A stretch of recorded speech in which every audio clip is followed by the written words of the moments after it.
Tell me when you're ready, and I will wax poetic on who I am. I'm ready.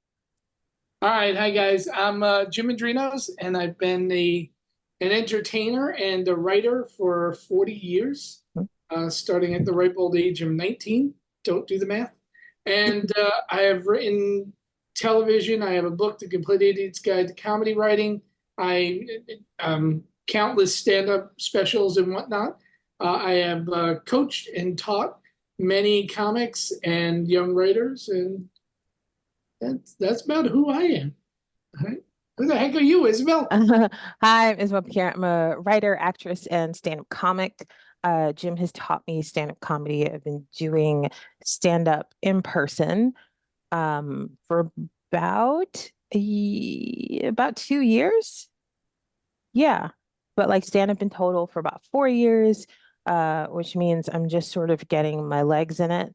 Um, And I wanted to do a little video about sort of talking about process and like um, how to attack old bits and sort of rewrite them, and how to get started on something new.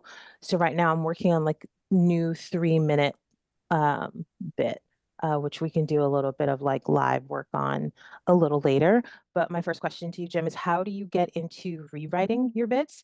Because one of the things that I have trouble with sometimes is going beyond like the first two or three thoughts. All right. So if you stop where the inspiration stops, you will never have a lot of material. Mhm. One of the things I always have comics going, why is it every time I see you, you got new stuff that every show? And it's because I write new stuff every day. And that doesn't mean that I'm tackling a brand new premise. If I kept tackling brand new premises, I'd have half written things every time you saw me. But I'm going to the old stuff and I'm revising it, I'm fixing it.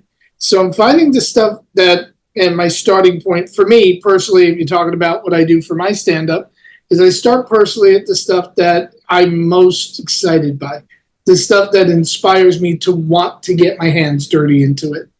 And then as I'm sitting there and I'm taking it out and expanding it, I've always had the thought that it should be overwritten and then culled back. Um, I know a lot of people and a lot of great writers, because everybody's got a different writing process. We need to respect our own individual writing process. And I know a lot of great writers that they make sure line one is perfect before they write line two. I would be taking hostages if I did that. That wouldn't work for me at all. I like spilling a whole lot of things, finding as many things as I can. So, one of the things that I'm actively writing right now is talking about how my daughter is graduating high school this week, and how that is the first thing that has legitimately made me feel old. Because I joke around a lot about age, but nothing makes me feel old and out of touch. But going from the point where you can't quite treat your child like a child anymore, and you got to kind of treat them as an adult and respect all their decisions and wishes, and you have to talk things out as opposed to going, let's not do that this time, is freaking me the fuck out. So starting with writing it. So I start with the issue, the high school graduations, what caused me the issue. Then talking about the changing of the relationship with her specifically. Then the changing of the relationship in the family dynamic. Then going from there and talking about how this has made me look at other people. So I spider web it out. And we talked a lot about this when you were in my class. You start with a very small premise and you spider web it out as much as you can. For, easier, less specific topic will make it easier for the audience to understand. But if we're talking about amusement parks, yes, there's you in the amusement park. There's the other kids in the amusement park. There's the sights and sounds of an amusement park. But where are amusement parks usually located? On a boardwalk near water. So now you've got that tangent. They're usually not in the best neighborhoods. So think of Coney Island. So now you've got that tangent. Then you can talk about the foods that are there. Then you can talk about the specific rides that you wanted. Then you can talk about the carny games. And before you know it, you've got 20 angles on that bit. But again, there's also then looking at time and how time affects it. I started stand-up at the age of 19. Yeah. I was 3 summers removed from being a carny at Coney Island and running the Cyclone. So I talked about going there as a kid because that was my annual birthday present. They would take me to Coney Island. I talked about then being a carny. Then I talked about going there as a young hooligan causing havoc. Then it became the dating place. And as I've aged, I also talk about bringing dates there in my 30s and how that differs from bringing dates there in my teens. And then I talk about bringing my own kid there. Lately, I've been talking about the list of rides my doctor no longer wants me to be on. So you've got so many tangents, even on the most specific thing. Yeah. If we embrace the tangents, we can always increase the volume of the material. What do you mean by that? Well, we suddenly self-censor when we write. Nobody's going to be interested in hearing what rides I'm not allowed to ride anymore. Nobody wants to hear that shit. Mm-hmm. Really? Because I want to talk about that, and I'm going to talk about that. So when I'm doing my stuff on roller coasters, and I'm saying my doctor, because of all the concussion issues I've had, desperately never wants me to be on another roller coaster. Whereas I'm thinking that's the most creative suicide I can think about. How'd he die? It was the 3rd drop down on the Cyclone. And when I phrase it that way, and I phrase it the way that it has a personal relationship to the person telling the joke, then the audience suddenly has an investment point. But 9 times out of 10, most comics are going to look at something and go, audience doesn't want to hear that. And the second you say the phrase, the audience doesn't want to hear that, is the second you've stopped writing the bit. That bit will not expand anymore. You've now self-censored, and it has nowhere to go. Write everything. Bring it to the stage. The audience will then tell you what they don't want to hear.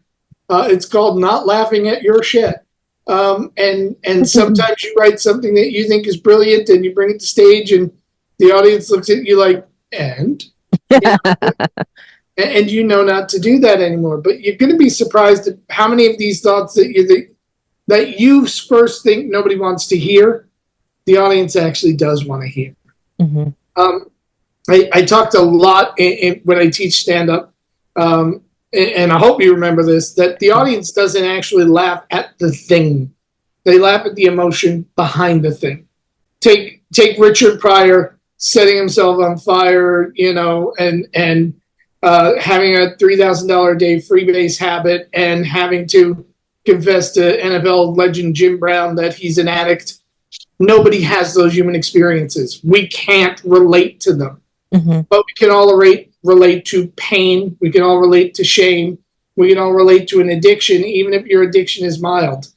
I had somebody tell me, they have no addictions in them. They're like, I have seen you drink 87 Diet Cokes in a day. You do have an addiction. Yeah. And so we can all relate to the underlying thing. And if we realize that the audience laughs at the emotion, then we just need to fuse our material with emotion. It's how a woman can laugh at a joke about a guy getting kicked in the nuts, and a guy can laugh at a joke about childbirth, because we're not laughing at the thing, we're laughing at the pain, which is the emotion that's behind it. So I'm suddenly having memories of sets that I've done where I have forgotten that principle, and I've been like, but it was so catchy. Why don't you guys think this is funny? And the truth is, it's because there's no emotional component or like connection to it. Mm-hmm. And then the pieces where I am more emotional, whether it's rage, whether it's like delight, whether it's like even just like horniness, yeah. People are much more aligned with the material, even if they can't specifically identify with the experience. So thanks for the reminder, because I've totally forgotten some shows. So to your point, when you have a more structured bit that maybe it's like, okay, I know that this is good writing, right? But maybe I'm not getting to like a core emotion just yet. What process do you use to like wheedle down to like an emotion? How do I feel about that? It's the same as therapy. How do you feel about that? If you always take it to how do you feel about that, Mm-hmm. then you always have an emotion to write from it. Mm-hmm. I don't like crowds. That's a Jim Mendrinos truth. Me as a person, I don't like crowd. I make my entire living standing in a crowded room talking to people. Yeah. And when people, I had somebody say to me one time, write a joke about that. And they're like, okay, how do I write a joke about that? I don't like crowds. I don't like people touching me. I don't like people surrounding me. I like, but I do love being on stage. Oh, I love being the center of attention. And the joke became, I don't like crowds, but I'm a stand-up because my need for attention outweighs my need not to be touched. And when you phrase it that way, it then becomes emotional. So if you always say, how do I feel about it? You'll be able to touch on whatever core element you wanted to present.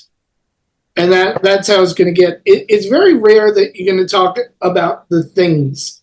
There needs to be an impact. I have a really do nothing bit, a really almost throwaway bit about you don't want to be in a dollar store when there's a natural disaster because you don't want people digging you out of the dollar store saying, he'd have been alive if it wasn't for his need for cheap shit. Yeah. And then I go and I list all the things in the dollar store that you should never really buy. Mm-hmm. And one of the things I say is it's not even the real food, it's a knockoff brand. But you buy it so quickly because you don't want people seeing you in there that you don't realize it's a knockoff brand until you get home. And, what you thought were Little Debbie snack cakes, you're unpacking it going, Big Molly snack cakes? Who's this bargain basement bitch?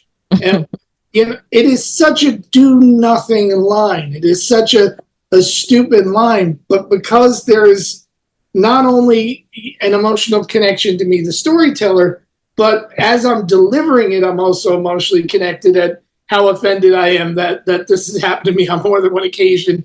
The delivery also amplifies. We have to also remember that we need to write in such a way, for the stand-ups at least, you need to write in such a way that it connects to your natural performance. My performance is much better if I'm passionate. So even finding the stupid stuff I'm passionate about, I'm going to deliver it better than the stuff that I'm intellectual about. That's super interesting because I think something that I've been trying to navigate is sort of what is like I've been trying on different characters and like different tones, and I'll listen back to recordings. It's like, why does this work? And again, I wasn't always highlighting the emotional aspect of it, but I think a character that I play and something that I'm an emotion that I sometimes lead with is a little bit of superiority. Mm-hmm. Right, which isn't like quite the emotion, right? Now I'm thinking that I need to like record all my therapy sessions and run jokes by her just to be like, like tell me what's the emotion behind this bit. The emotion's there. You're inspired enough to write something. Yeah, there was an emotion behind it. We don't generally write things that we're disinterested in, unless there's a paycheck involved. I could tell you plenty of times as professional writer, somebody's paid me and said, can you write this for me? Absolutely. I could really use those dollars. So yes. But other than that, when we're writing for ourselves as performers, you're passionate. And when you're passionate, you tend to lose the passion when you start thinking of how the audience will respond to it. Because you start trying to write to please them. Yeah. As opposed to writing the stuff that you are most connected to. Yeah. And, one of the things I like about the way that you approach comedy, and you might hate the way I describe this, right? Or the way that you approach comedy teaching.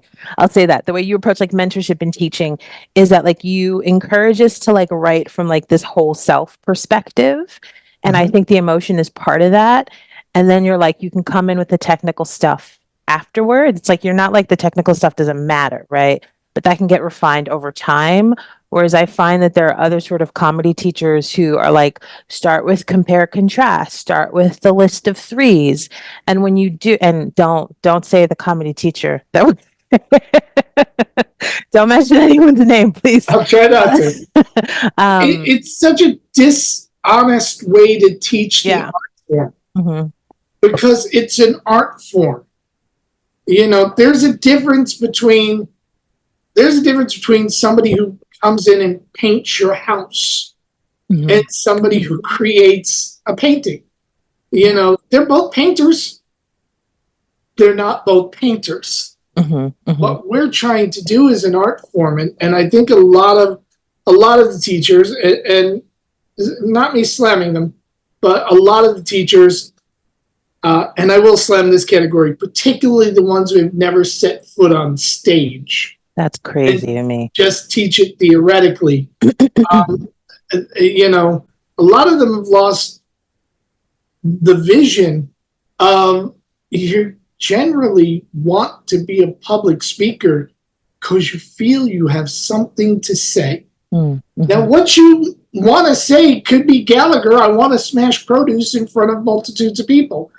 I find it fun. I find it funny. It entertains me. Well, then do that. Honor that. Is that what Jim Mendrinos would do? No, that's not what floats my boat, but it damn sure floats his boat. And I don't know if you've ever been in a Gallagher show. Man, he has fun, and the people that come to watch him have fun. We have a fallacy of thought, and a lot of teachers teach to this fallacy of thought that everyone needs to like what you do. So it makes you look for a magical, a magical key of format or discipline or structure that everyone can, if you put it into rules of three, it's automatically funny. There's three things that I don't like. I don't like mother-in-laws, I don't like traffic, and I don't like the Holocaust. It's not funny in a rule of three. It's not always funny. Yeah. Structure itself isn't funny. It's the intent behind the structure. And we can't lose sight of that. We have to, every stand-up that comes in, everyone that starts, every single one of them, me included, you come in because you're inspired by one of the greats or one person that you feel is great, and you almost start with imitation. Yeah. You almost start like a cover band for that comic. I mean, I look at some of the stuff that I wrote in my first 2 years of stand-up, and I went, oh, man, I listen to a lot of Freddie Prinze. Okay, I get it. Right down to the way I would structure the punchlines to be elongated like his punchlines were. Well, you know what Freddie Prinze had that I didn't have? Supreme talent. And he was able to structure his punchlines there and keep the audience's attention. I didn't. I was a 19-year-old kid, and I had to quickly learn, what is my talent? How do I structure for my talent? Structure is not the goal. Structure is the means to the goal of communication. And when I see teachers that are there, I won't say who it is, but I remember a teacher asked me to come in and watch him teaching and see if I could give him any pointers, because I was flattered, and I went in and he sat down and he said, all right, everybody, I want you to write 15 jokes on pets. And I'm like, okay. And they start writing, and he's there like, I get them to write jokes from the beginning just so that they're in the process of it. And they're like, okay, what if they don't give a fuck about pets? What if that's not a topic that interests them in the least? You've just condemned them to write 15 mediocre jokes, and then, and you know this, you do something because somebody tells you it's going to work, and you write it, and it's shitty, and all of a sudden you don't doubt the advice, you doubt your talent. So now that writer is thinking, man, these guys were able to write good jokes on pets, and I'm writing shitty jokes on pets. What's wrong with me? Nothing. You just don't give a fuck about pets. Yeah. The same exercise, right? Write 15 jokes on something you're passionate about right this second. The difference between those two assignments is a valley. I mean, there's a valley of difference between them. One of them says, okay, make a decision, talk about something you're passionate about. Still, I want you to come up with 15 different things. I want you to prime the pump, and that is perfectly valid. But the other one is limiting what you're allowing them to write on. Mm-hmm. I'm not saying there's not a time and place for somebody to go write a joke on this. As somebody who's written for late night shows, I can tell you, you got to write the jokes that they tell you to write. Mm-hmm. And that is talent and a skill. But when you're first starting, you need to learn how to write. And then you learn how to write specifically. And for folks who are just starting, what would you say? I think especially now, when there's so much comedy available like free online, that I think it's changed the nature of how stand-ups start and the relationships to the audience. And I know people go back and forth about Crowdwork. I actually don't care about it all that much. If you go viral with it, God bless you. I hope you're actually funny. And there's some people who are actually like very, very good at it, right? But it's become this thing now where it's like an expectation. I think it shows that like all comics will bring in the audience and do Crowdwork. So beyond sort of that portion of the question, if I'm getting up on stage for like my first 5 shows next week, like what do you want me to do? What do you want me to focus on? If it's your first 5 shows, write stuff that you want to hear on stage. Write the stuff that you wished you would have heard a comic talked about. Mm-hmm. Work on being in the moment. Sometimes the waitress is going to drop a tray of drinks. Sometimes a jackass in the back is going to yell out. Be present. Don't hide behind your material, but don't also negate it. This trend of I'm going to post stuff online, it's more calculated than people think. There have been Crowdwork comics since the dawn of time. Jimmy Broken in the 70s and 80s, especially in the 80s when I was starting, people would go, oh, you want to MC, you got to watch Jimmy Brogan. That man does crowd work better than anybody. Mm-hmm. And you watch Jimmy Brogan do crowd work and you go, holy crap, he's good. Same thing with a lot of these guys that are doing it. But here's how calculated it is. You need videos to make you present online because that's part of the business at this point. Mm-hmm. You don't write 10 hours of material a year, but you need to have fresh clips all the time. How do you get it? Yeah. Crowd work, post the stuff that's in the moment. One of the problems I have with that is that for a lot of those comics, it's replaced their material. I got no problem if you want to post crowd work. It is such a smart business move that I would tell every young comic, man, if you got a crowd work set, parcel that out. That's your next 4 TikTok videos.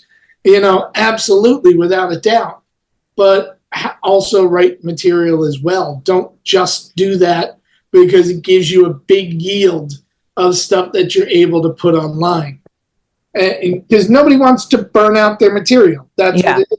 That's what it is. I don't know if you know who Liz Mealy is, but I much prefer the Liz Mealy model of I'm going to record one stand-up special a year, and then for the next year, I'm just going to parcel clips from that special. And that's going to be my TikTok stuff. That's going to be my viral videos. And it's always going to lead them back to, hey, you want to watch the whole video online? Go to YouTube and buy it for 99 cents or $1.99 and have at it. And it's to me a better business model. But again, it's not as easy of a business model. Yeah. But, write the stuff that you're proud of, bring it to the stage. Understand you're going to fuck up jokes. Understand you're going to forget jokes. None of that matters. Set number 2, try and be better than you were set number 1. Set number 3, try and be better than set number 2. And on and on. That's walk. Just start the journey. Because, man, I don't think comics understand. If you are doing the same jokes in year 3 that you did when you first started, one of 2 things is true. Either you are a prodigy genius, the likes of which nobody has ever seen, or you suck tremendously. There's no in between. The new material is your baby teeth. It's what you're doing to see if you have the stamina, the guts to stand up on stage. It's probably the safest material you'll ever write. It's the stuff that requires the least amount of performance because it's the stuff you're least confident about. And then all of a sudden, oh, I could do a voice. Let me add that. I could do a character. Let me do that. Oh, I could do something that's a little smarter. Let me add that. Oh, man, I could do something that has an emotional bite to it. Oh, I can have an opinion on the world or politics or art or my relationship. Let me add that. Those things come in when you feel safe. Mm-hmm. The first few bits are to make you feel safe. Mm-hmm. You need that laugh from the audience to go, oh, okay, I can do this. Yeah, isn't now that scary. It's a little scary, but not as much as not. So understand that and don't coddle yourself. I don't ever believe you should coddle yourself. But, I do believe that you should, force yourself to be honest with where you are at that moment. When I first started my first stand-up set, I did a Catch a Rising Star in New York City. And for my 19th birthday, my sister Mary, who knew how much I love stand-up, took me to Catch a Rising Star. And oh my God, Freddie Prinze was here. I fanboyed out. And I said, and she got us front row seats. And I would not leave till the end of the night. And back then, shows were like 4.5 hours long. Oh. It was brutal. So brutal, in fact, that my sister and the rest of the party left an hour before I did. Oh. I literally stayed and watched the rest of the show. And then the next week, I waited out the line, wrote some material, and auditioned for the show the very next week.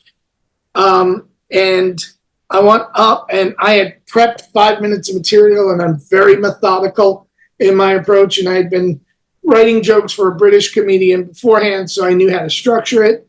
And I write what is perfectly timed 5 minutes, and I get my spot, and I'm going up on stage at 1 a.m. And the late night MC looks at me and thinks she recognizes me as a comic. Because I look familiar, because she was the MC the week before. And she goes, can you just do me a favor and not get off stage so you see that red light? And I said, okay. And she left me 10 minutes in a 5-minute spot when I had only prepped 5 minutes. And I did everything I could think of. I did a highlight reel of my jokes. I did alternate versions of them. I didn't leave the stage, but I sucked. Mm-hmm. I absolutely sucked. But then, I got off stage, I made notes, and I revised it. So the next time I went on stage, I had something to work on. And you gotta understand, you're gonna have good sets, you're gonna have bad sets. I also have the kind of ego where if I suck at something, I don't stop until I get good at it. Usually, there have been a few things like swimming that has eluded me in that case. But when it comes to something artistic, I kind of get relentless. I just want to say I've had so I started doing comedy over Zoom with you, yeah. And yeah. I think one of the sort of blessings of that is that I have so much writing, right? I have so much material that when I started to go on stage, generating material wasn't the issue for me. It was the performance aspect of it. And learning to let go of some of the stuff I'd learned as an actress and like when to bring that in and when not to. And some of that was in the way that I prepared the material. But there have been a few times in my stand-up journey where like I've gotten booked on a show and a comic doesn't show up and the booker goes, can you do 15? When like I'd only prepared or practiced 7 minutes of material. Now you're like, okay, yeah, go do 15. And then this other aspect of it where it's like I go see a show and to support a friend and they know I do comedy and again someone doesn't show up and they're like, can you just go up? Do you have 10 that you can do? And that's happened a few times as well. So I think sort of always having material on the ready has been a blessing for me. Especially when you start getting paid, that becomes a bigger issue. I remember opening for Gallagher too. Mm-hmm. It was Gallagher's brother-in-law who was doing his act at a place called the Stress Factory in New Jersey. And in the middle of my half-hour set, the microphone dies. And there's 300 people in the room, and I am loud, and I have no problem jumping off stage and doing my act from the audience. So it wasn't an issue for me. So, to buy them time to fix it, make the stand. I went in the audience.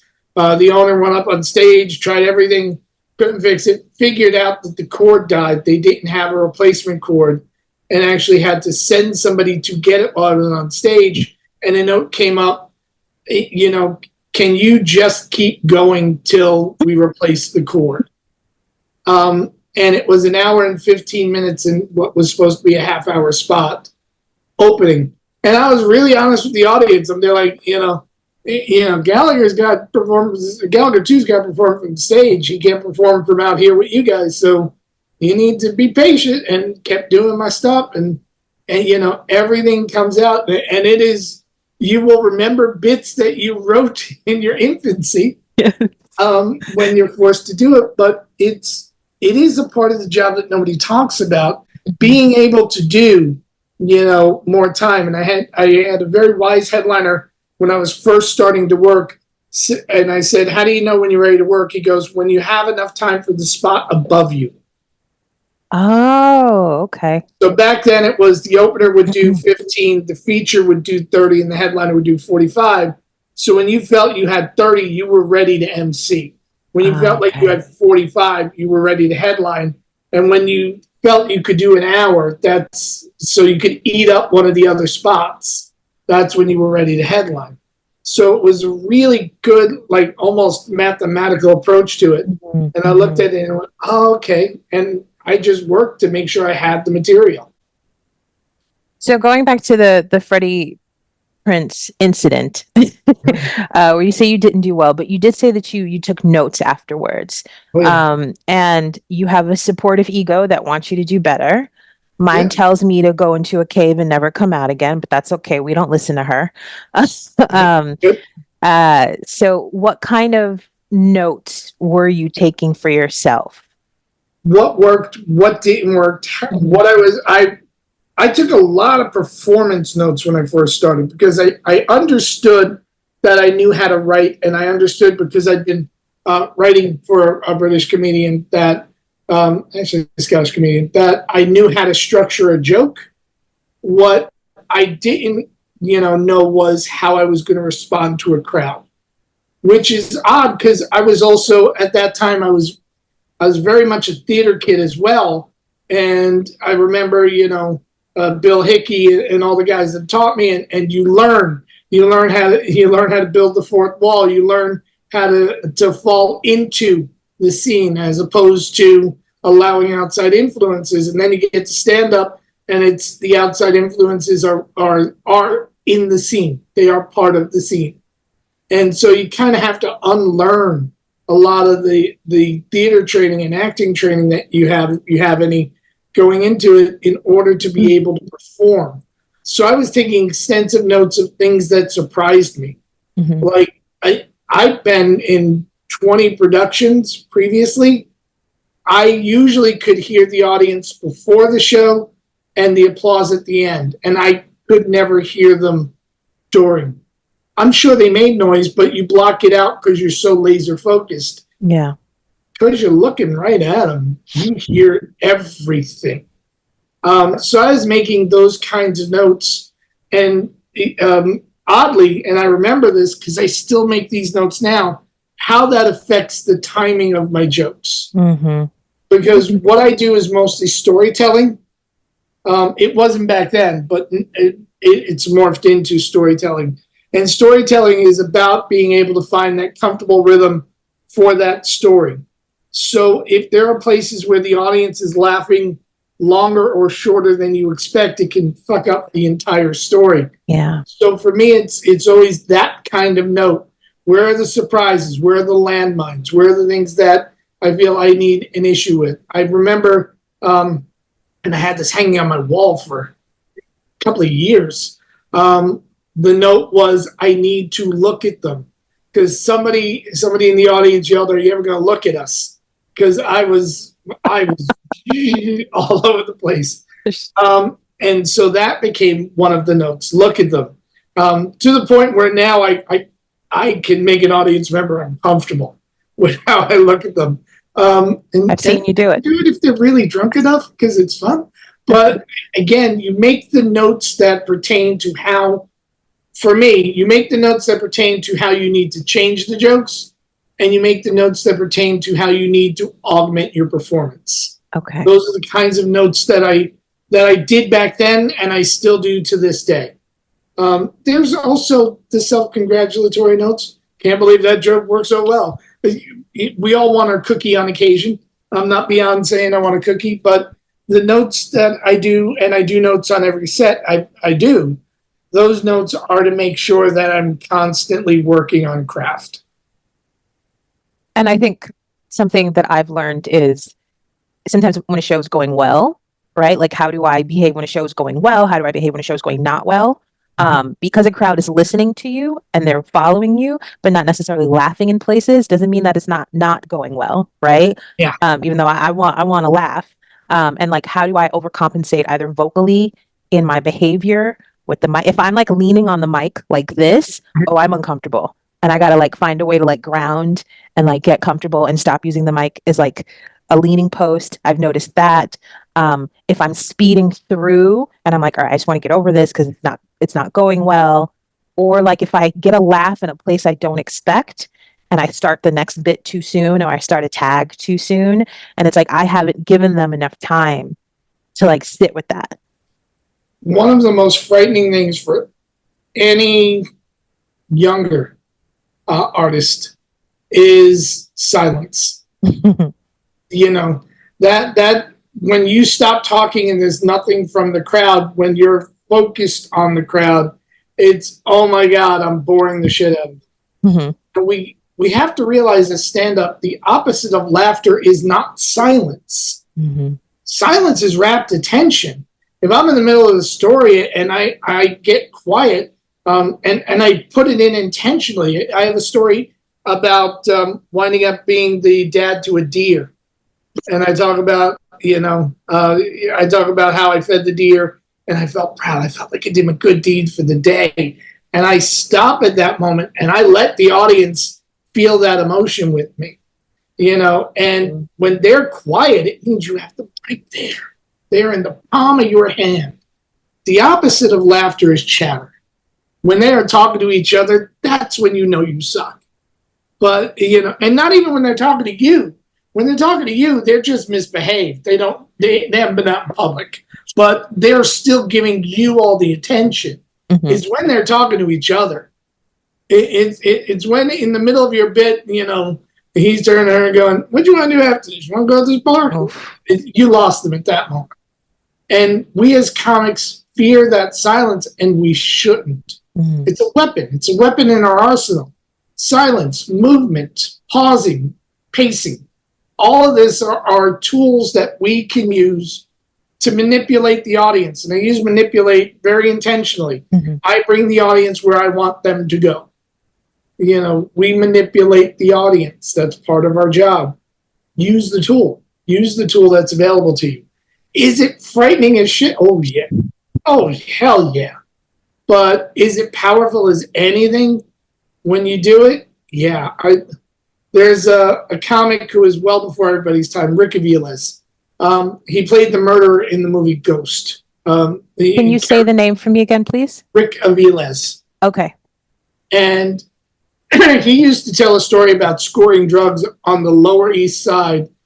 And he had one pause in that story that I swear to God you could have delivered a child in. That he took that long a pause. But he just let the audience steep in how frightened he was at that moment. Because at that moment, the bits, and I could never do it justice, the bit is about going in to buy drugs into a place that he knew he shouldn't go in, and he was pretty sure he was going to get killed that night. And when he took that pause, the audience felt every bit of terror that he felt. The audience felt every bit of what he felt. It was like, oh my God, how long is this pause? And I remember seeing it the first time and going, did he forget what line came next? Is he okay? Did he have a stroke? But he held it for the exact right moment and then started the next line.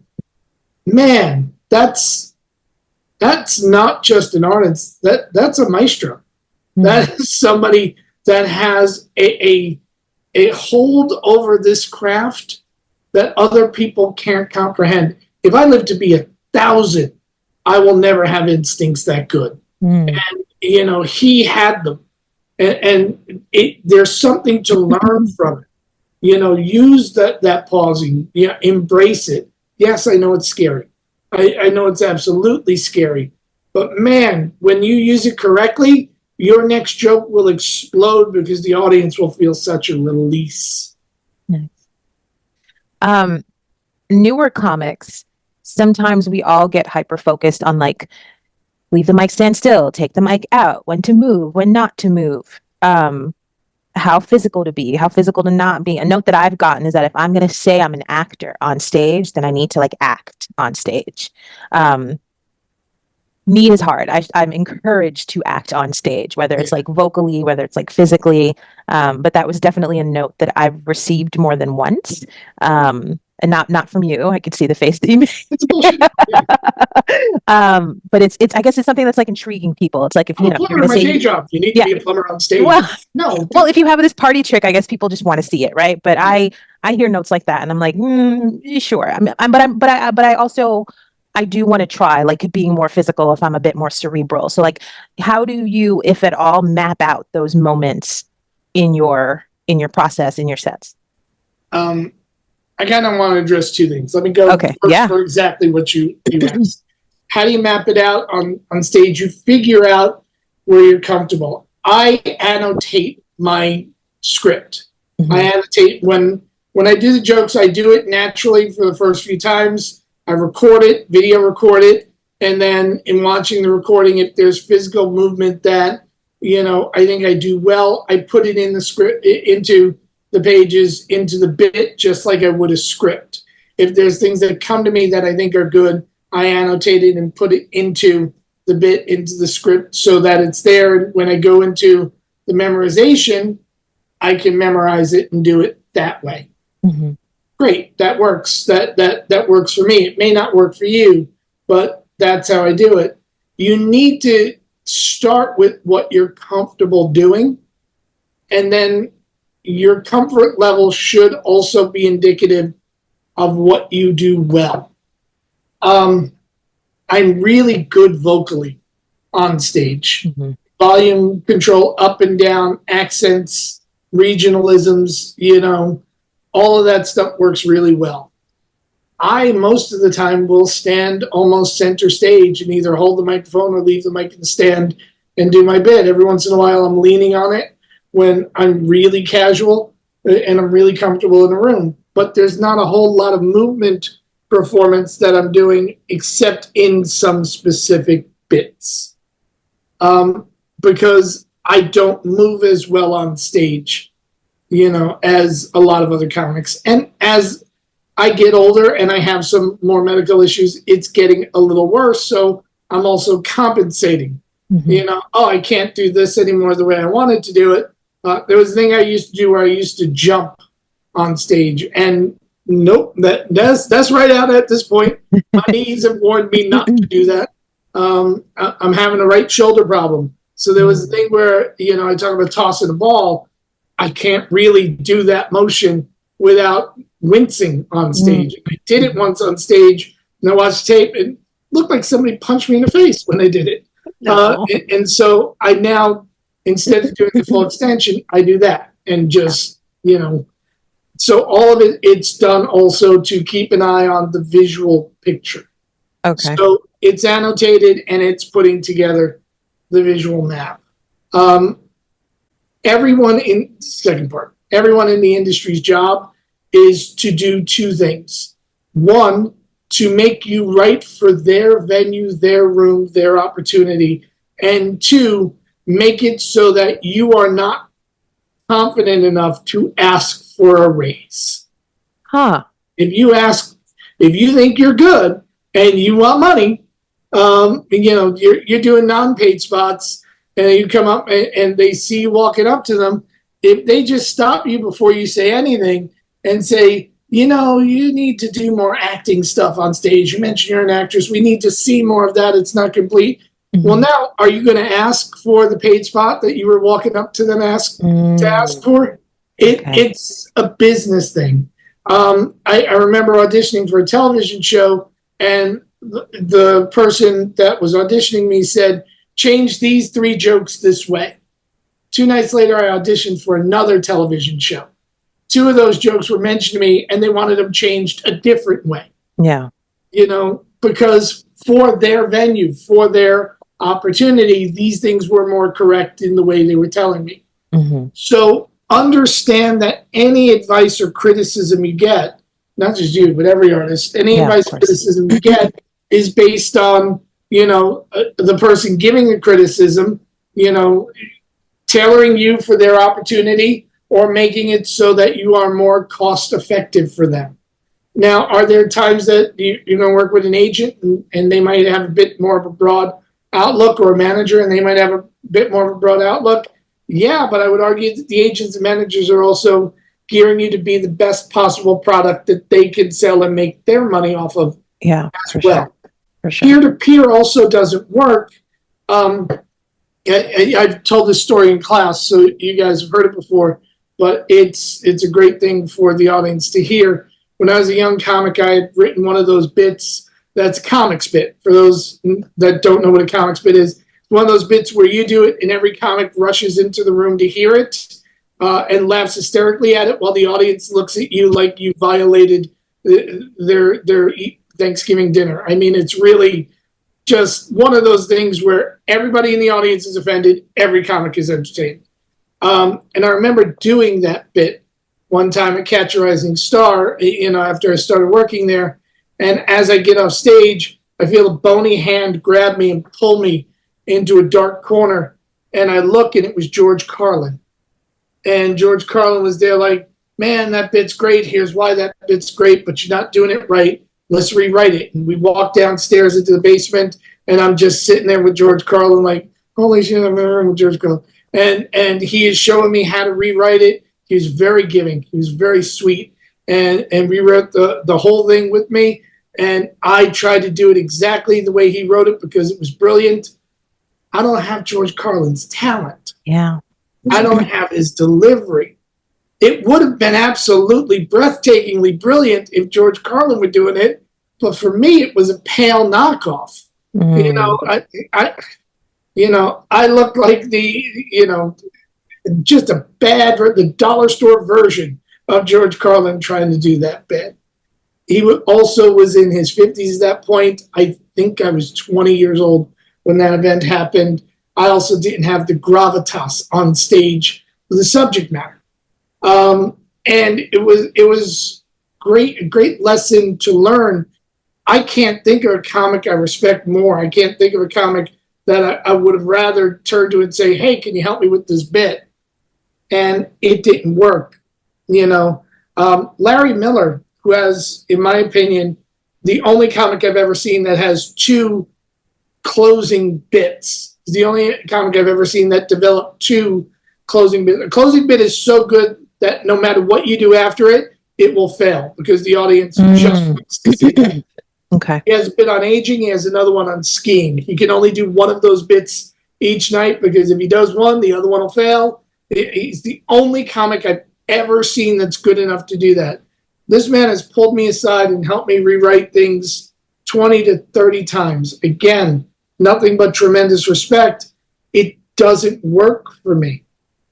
He's got his own style of writing, and it comes through.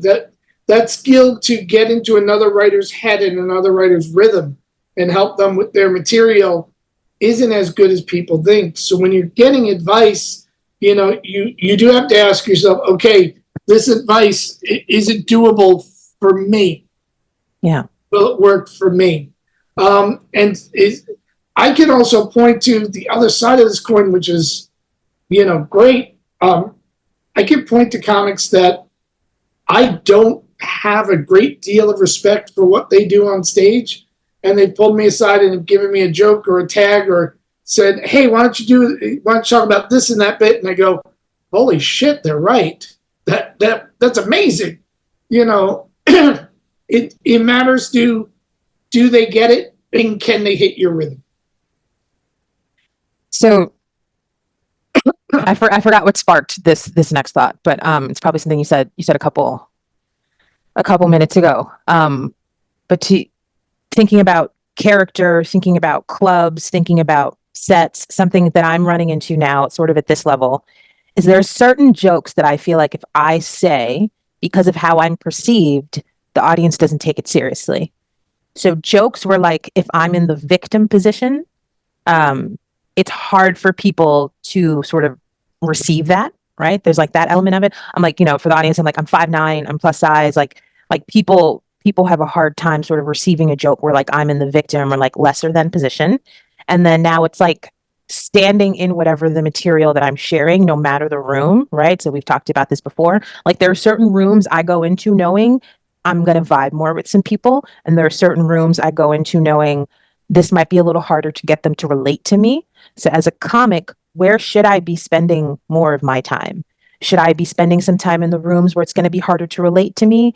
Should I be spending more times in the rooms where like I know that there are things I might not have to explain as much? And how do I manage that with my material, with how I understand that I might be perceived in spaces? That was like a really big question, but I think Yeah. um And probably take when to answer this question because it depends on the career you want. Oh, okay. If what you want is to work for a very small, very specific crowd, then you go to those rooms and just work those rooms. Early in my career, and still to this day, I'll get calls to host jazz fests because I have a lot of material about jazz and in particular traditional jazz that not a lot of comics have, And, there was one year where I looked and I said, I could go from the New Orleans Jazz Fest and the Newport Jazz Fest to this Jazz Fest to that Jazz Fest and make enough money the whole year just doing jazz fests. Mm-hmm. But I would be doing the same 25 minutes of jokes all the time. Money's good. Money's real good. It's the same thing when you get to a point where you're a little bit older, and people are offering me cruise ships and people are offering me senior centers, come to senior living facilities, and do these bits. They pay unbelievably well, specific stuff. It's all nostalgia stuff. I'm going to be talking about the Monkees, and I get it, and it's not bad. And you look at it and you go, how much do I want the money? How much do I want this opportunity? Mm-hmm. What I've always prided myself in is I want to be able to be dropped. I want somebody to be able to drop me blindfolded into a country I've never been in, get on that stage, and as long as we can speak the same language, I can make them laugh. I can find something to make them laugh. So for me, the answer to that would be, I always want to go into the room that challenges me and makes me expand what I do or makes me have to translate what I do to their language. Okay. Or their sensibility. I always want that because that's how I've modeled my career. Probably not the smartest modeling in my career, and definitely at this point in my career, not the easiest path. Mm-hmm. But if you're getting, if you're getting consistent love from one audience and you don't have to work that hard, you're gonna stop growing as an artist. You're gonna lean into your comfort zone and just go, man, like the money. Nothing wrong with that. And every artist that, at least for chunks of their time on this planet, have made the choice of, I just want the money. But I still am turned on by I want to grow. Mm-hmm. I want to see. I got booked by the fine folks at UGG Comedy. Let's give them a shout out. Todd Mondesi and his crew. Mm-hmm. And he booked me for a room in Brooklyn that's a little Sunday night venue, and I walked into it, and I am by far the oldest person in that room, performer, audience. I'm literally the only person there within 20 years of my life experience. And I went on stage and I could feel the okay boomer vibe coming from the audience. And I just, all right, let's find what we're going to talk about. And we started talking about music. We started talking about bad relationships. We started talking about New York City. And all of a sudden, that group of 25 to 30-year-olds were laughing and coming up to me. And it got me 4 or 5 other gigs from producers that were in there with similar venues going, man, we've never seen anybody your age being able to get this kind of an audience. Well, that's what I do. It's gotten me people that signed up for my Instagram and people who signed up for my X, I think it's X now, that want to follow me. And I've even had people find my inactive Twitter account and follow me there based off that show. And I consider that more of a victory than I consider when I walk into a theater and make 600 people laugh. Mm-hmm. I'm expected to make them laugh at that theater. Everything's set up. It's majestic. It's perfect. And the demographic is exactly who I should be able to perform to. And likewise, had I have bombed at that gig in Brooklyn, it would have been a learning experience. It would have been awful for my ego, but it also wouldn't be as bad for me business-wise as if I bombed at a theater. Because the expectation, nobody, they put me on second, and that I'm usually thrown up at the end of most comedy nights. They threw me up second because they expected I wasn't going to do well at all. Yeah. And surprise, surprise, numbers 3, 4, and 5 had a hard time because when you're good and when you learn, when you're able to adapt, it's really good feeling because it keeps your career going. It's not me saying I don't bomb because trust me, people, I've bombed with the best of them. Mm-hmm. There are a whole bunch of people that saw an Oingo Boingo concert at the University of Texas, San Antonio, that can tell you about it. You do bomb, but it's less when you're able to grow and adapt to every stage you're on. And what about this idea of writing material based on how you might be perceived, right? And some of that is there's gender and race stuff that happens in these rooms and the bookings. How have you seen maybe other people navigate it, or what advice do you give to maybe comics of color or female comics? Because I know you work with everyone across the spectrum. If you're trying to guess how people perceive you, you're guessing. Mm-hmm. If you write to what's true and honest for you, you're on point. Mm-hmm. So to write stuff that you think people are going to see you as, man, I think that's folly. I think that's a fool's errand. Okay. Bert Smooth used to run these incredible shows for mostly African American audiences at a place called the Laugh Lounge in New York City, and I used to do them all the time. And I'd go on stage and they'd look at me like, oh, it's the white guy. And I would go up and I would do my stuff and just perform and let them come to their own opinions. And do you get to surprise them every once in a while? Yeah, I remember doing the show that's right after Thanksgiving, and one of the audience members yelled out something about collard greens, and I literally started talking about how do you make your collard greens. And he said, well, we put, smoked turkey necks. And, no, you need pork in there. Yours is trash. And I just kept going. Mm-hmm. And it's so unexpected that a guy that looks like me would understand how to make collard greens. To begin with, that the audience was just shocked and just went with it. Mm-hmm. That's the beauty of humanity. There are things about you that will surprise every audience. There are things about, you that the audience could have never guessed in a million years.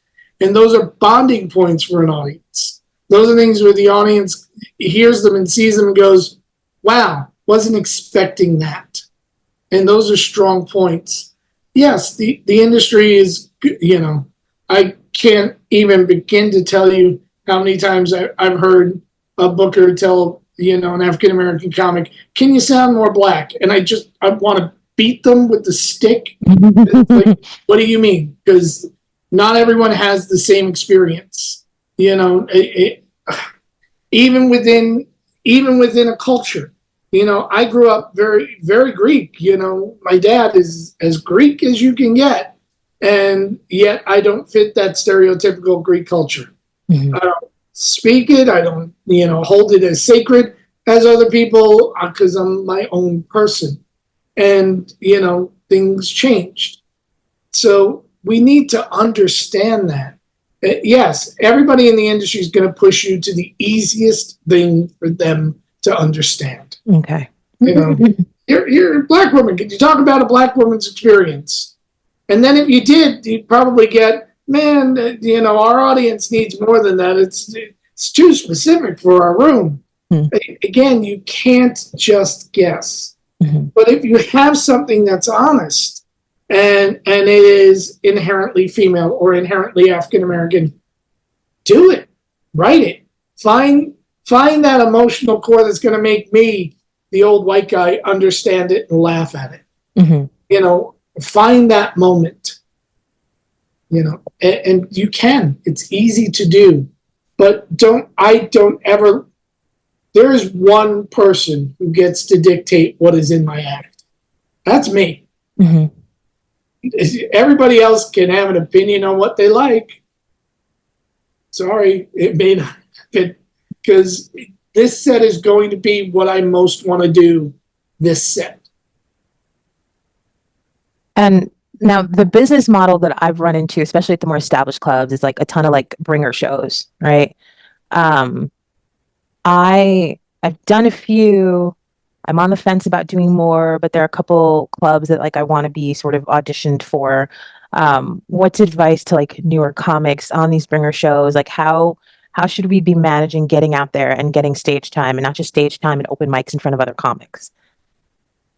With the bringer shows, use them as a tool and assume everything they tell you beyond what time the show is, how many people you have to bring, and how many minutes you're going to get. That is the only truth you will hear in that bringer show package. So if they say, these 8 bookers are going to be here. No, they're not. Assume they're not. You're going to get seen for our room. No, you're not. Assume you're not. I need to do 6 minutes. I need to bring 6 people to do 6 minutes of time on the Gotham stage or the comic strip stage or the West Side stage or the Stand-Up New York stage. Whatever the stage is, I need to bring X number of people. I get X number of time on this stage. Everything else is a lie.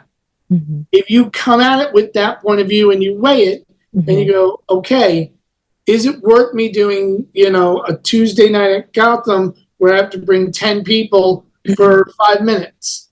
Is it worth it to me? And sometimes you need the cookies. Sometimes you need that good room. Maybe you want to make a tape. Maybe you've been working on a whole lot of material at an open mic and you want to hear it in front of a real audience.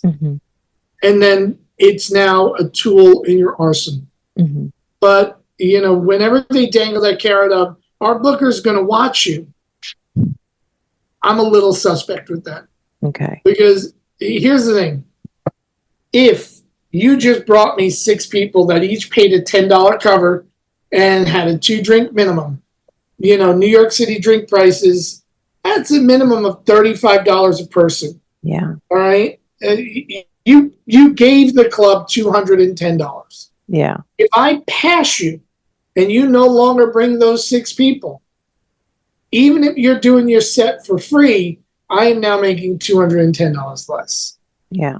And if I pass you for the schedule where I have to pay you, okay, I've turned $210 in profit into, let's call it a Tuesday night where you're making $25. A $25 loss. That's a $235 turnaround.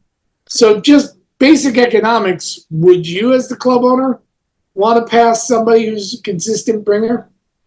It's why you should use it as a tool, sprinkle it around to as many clubs as you can, use it to verify your material, use it to make the tapes that you need, use it when you need to be seen for something. The other side of that coin is, I'm sorry, but every show you will do for the rest of your life is bring a show. When the Beacon Theater booked Seinfeld in for a residency, they are convinced that for 22 shows, he can sell out that 1,400-seat room.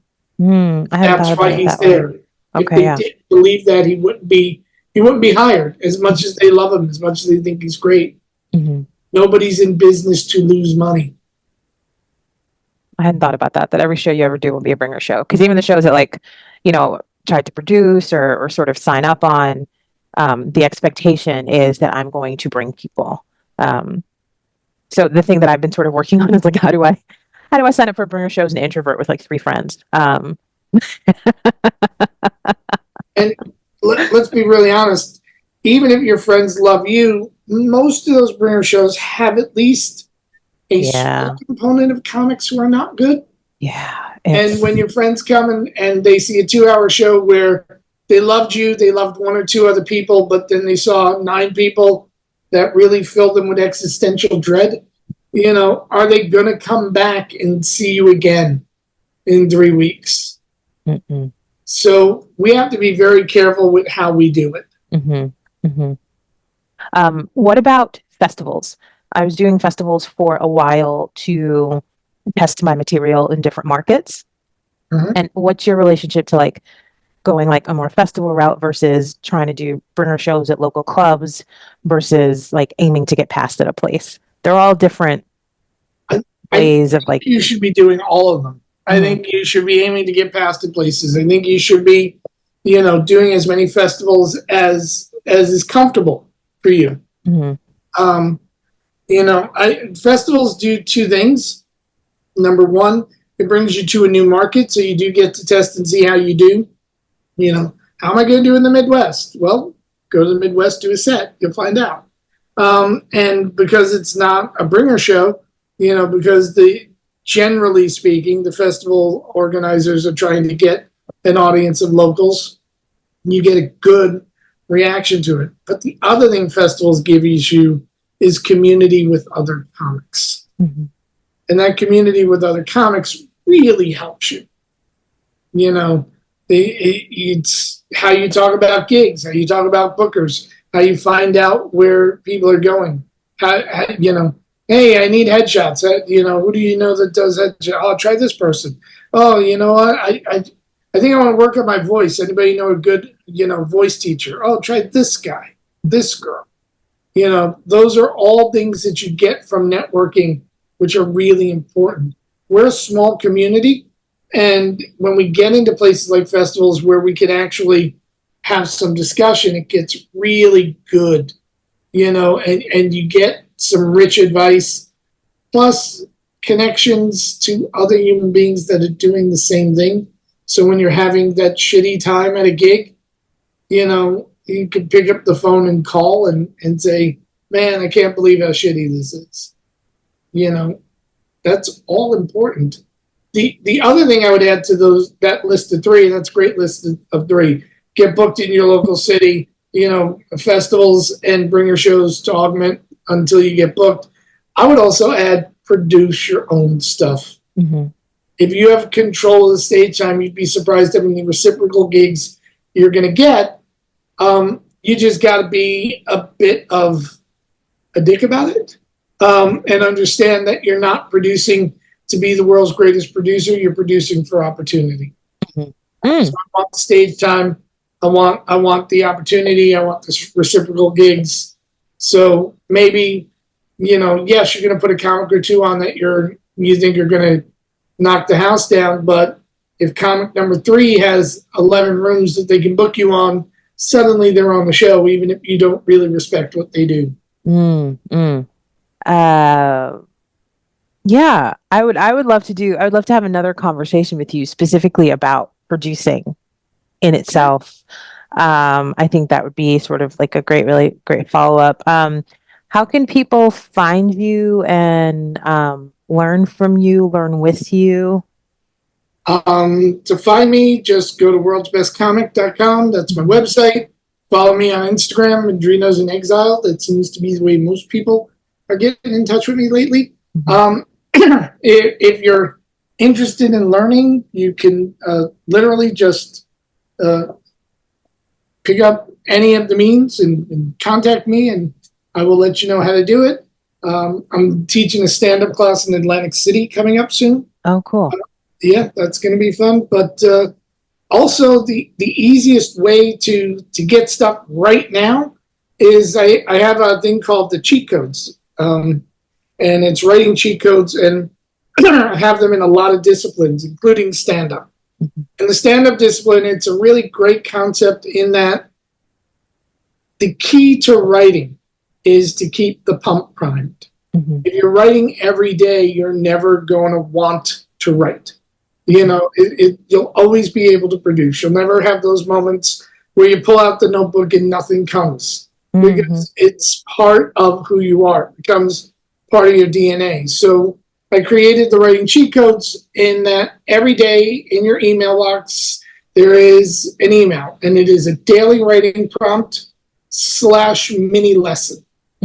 Here's the writing prompt that you should try today. Here's why this works. So that you understand that it's not arbitrary. And the concept behind it is simple.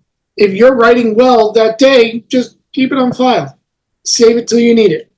But if you're not and you're stuck, do this. And that gets you moving. It gets you to open up the iris of your talent, which is what we all need. I'm going to put as much information in the YouTube description box as I can. I'll grab that from you. Something I did want to know, you do book a lot of comics on shows.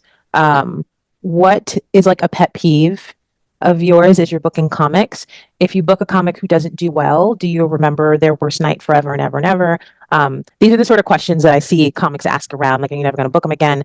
And like, what is, if someone wants to book with you, what behavior do they display that's going to like, yes, I can trust this person. I'm going to keep booking them.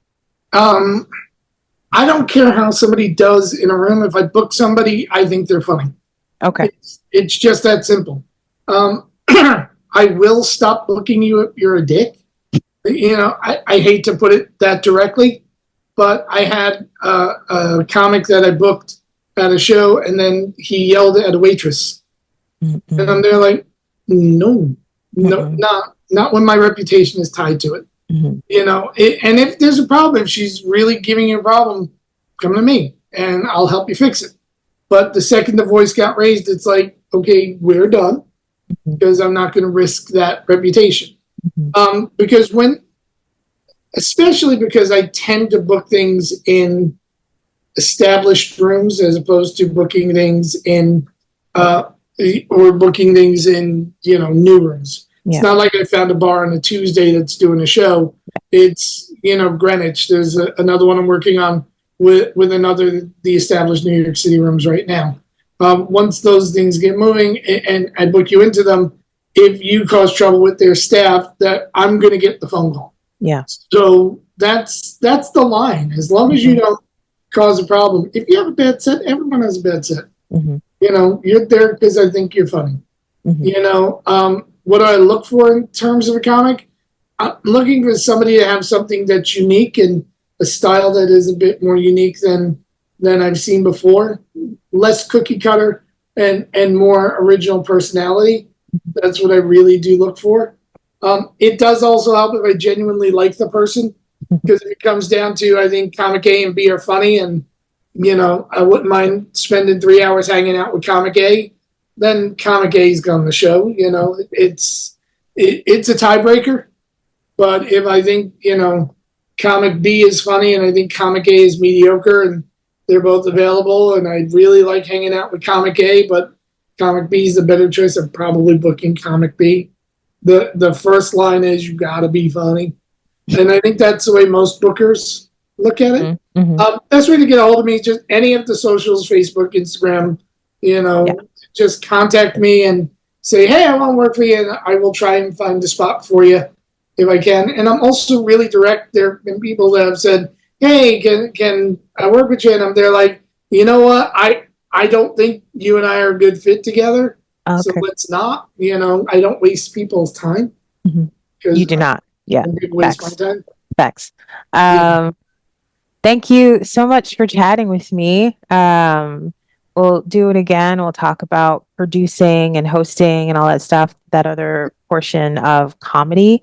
I'm going to leave this video up, and then there's going to be another portion that's based on a little bit of joke writing. And are you okay to stick around for that? Yeah, absolutely. All right. Awesome. Cool. Thank you. Okay.